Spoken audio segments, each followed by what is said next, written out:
Benvenuti al Meteo. Il robusto anticiclone che occupa gran parte dell'Europa comanda il tempo sulla nostra penisola e dunque anche sul nostro territorio.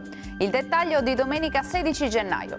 Sul Veneto sarà asciutto, senza piogge, tanto sole con cielo sereno o poco nuvoloso. Qualche nebbia nelle ore più fredde sulla pianura. Inoltre la stabilità che si protrae da giorni, unitamente all'assenza di vento, stanno causando un nuovo aumento delle concentrazioni degli inquinanti atmosferici. Diamo uno sguardo però alle temperature, che saranno sostanzialmente stazionarie, minime tra -2 e 1 grado, massime sugli 8-9 gradi.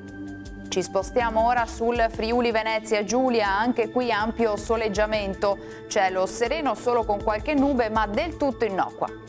Temperature minime tra lo 0 e i 5 gradi, massime sugli 8-12 gradi. Infine ci spostiamo sul Trentino Alto Adige, dove avremo locali foschie sulle vallate alpine al mattino, a seguire tanto sole dappertutto. Temperature minime intorno a -2, 1 grado, massime sui 6-8 gradi all'incirca. Dal Meteo di Antena 3 per ora è tutto, grazie per l'attenzione e arrivederci.